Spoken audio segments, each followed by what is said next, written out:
ఏది అయినా ట్రై చెయ్యి ఆచి చికెన్ మసాలా. ఆచి చికెన్ మసాలా.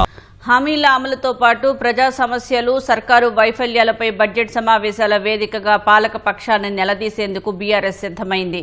వివిధ అంశాల ఆధారంగా ప్రభుత్వాన్ని ఇరకాటంలోకి నెట్టాలని భావిస్తోంది. శాసనసభ ఎన్నికల సమయంలో కాంగ్రెస్ ఇచ్చిన 6 గ్యారెంటీలకు చట్టబద్ధత కోసం ప్రైవేటు బిల్లు పెట్టాలని గులాబీ పార్టీ నిర్ణయించింది. బడ్జెట్ సమావేశాల్లో తన వాణిని బలంగా వినిపించేందుకు బీఆర్ఎస్ సిద్ధమైంది. 3వ పూర్తిస్థాయి బడ్జెట్ ప్రవేశపెడుతున్న కాంగ్రెస్ సర్కార్కు 3వ వంతు పదవీకాలం పూర్తయినట్లేనని, మరో పూర్తిస్థాయి బడ్జెట్ను మాత్రమే ప్రవేశపెట్టే అవకాశం ఉంటుందని గులాబీ పార్టీ చెప్తోంది. అసెంబ్లీ సమావేశాల్లో వ్యవహరించాల్సిన తీరుపై ఇప్పటికే బీఆర్ఎస్ ఎమ్మెల్యేలు, ఎమ్మెల్సీలకు ప్రత్యేక అవగాహన కార్యక్రమం నిర్వహించారు. కాంగ్రెస్ ఇచ్చిన హామీలనే ప్రధాన అస్త్రాలుగా రాష్ట్ర ప్రభుత్వాన్ని నిలదీయారని బీఆర్ఎస్ భావిస్తోంది. రాష్ట్రంలో వివిధ వర్గాలు ఎదుర్కొంటున్న సమస్యల్ని సమావేశాల్లో ప్రస్తావిస్తామని గులాబీ పార్టీ నేతలు చెప్తున్నారు. పార్టీ కార్యనిర్వాహక అధ్యక్షులు పిలుపునిచ్చిన మేరకు అంటే సేవ్ తెలంగాణ, అంటే తెలంగాణ బచావ్ అనే నిదానమే ప్రధానంగా ఉండబోతాం అన్నది. అందులో భాగంగానే మరి వాళ్ళు ఇచ్చినటువంటి 100 రోజుల్లో 6 గ్యారెంటీలు, మరి దానిపైన చట్టబద్ధత తెస్తామని చెప్పినటువంటి యొక్క కాంగ్రెస్ ప్రభుత్వం దానిపైన మేము ప్రైవేట్ బిల్లు కూడా ప్రవేశపెట్టాలని చెప్పేసి కూడా పార్టీ నిర్ణయించడం జరిగింది.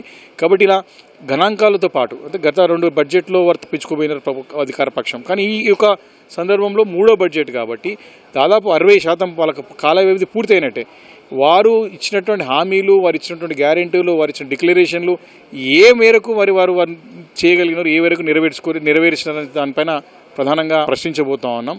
బడ్జెట్కు సంబంధించిన గత కేటాయింపులు, ప్రభుత్వం చేసిన ఖర్చులు సహా రాబడి అంశాల ఆధారంగా ప్రభుత్వాన్ని ఎరకాటంలోకి నెట్టారని బీఆర్ఎస్ భావిస్తోంది. గత సమావేశాల్లో ముఖ్యమంత్రి, మంత్రులు ఇచ్చిన సమాధానాల ఆధారంగా సభా హక్కుల ఉల్లంఘన కింద ఫిర్యాదు చేసేందుకు బీఆర్ఎస్ సిద్ధమవుతోంది. పాలనాపరంగా రాష్ట్ర ప్రభుత్వం విఫలమైందని, సమస్యలు ఎక్కడివక్కడే పేరుకుపోయాయని, వాటన్నింటి ఆధారంగా సర్కార్ వైఫల్యాల్ని బడ్జెట్ సమావేశాల్లో ఎండగడతామని చెబుతోంది. మూసీ, ఫ్యూచర్ సిటీ, సింగరేణి, బొగ్గు గనుల అంశాలతో పాటు ప్రజా సమస్యలపై ప్రభుత్వాన్ని నిలదీస్తామని ఆ పార్టీ నేతలు చెప్తున్నారు. మీరు చూశారు, ప్రతి సమావేశంలో కూడా ప్రజల పక్షాన మా గొంతు వినిపిస్తా ఉన్నాం. తప్పకుండా ఈసారి కూడా ప్రజల పక్షాన్ని నిలబడతాం. మండలి కావచ్చు, అసెంబ్లీ కావచ్చు, రాజ్యసభ కావచ్చు, ప్రజాక్షేత్రంలో కావచ్చు, ఎక్కడైనా సరే ఈ ప్రభుత్వం ఇచ్చినటువంటి హామీలు నెరవేర్చే వరకు కూడా ప్రధాన ప్రతిపక్షంగా తప్పకుండా పోరాటాలు చేస్తాం. ప్రజల వైపునే నిలబడి తెలంగాణ కోసం కొట్లాడినటువంటి పార్టీ, తెలంగాణ వచ్చిన తర్వాత 10 సంవత్సరాలు ఎన్నో అభివృద్ధి సంక్షేమ కార్యక్రమాలు చేసిన పార్టీగా ఖచ్చితంగా ప్రజల పక్షాన్ని నిలబడతాం.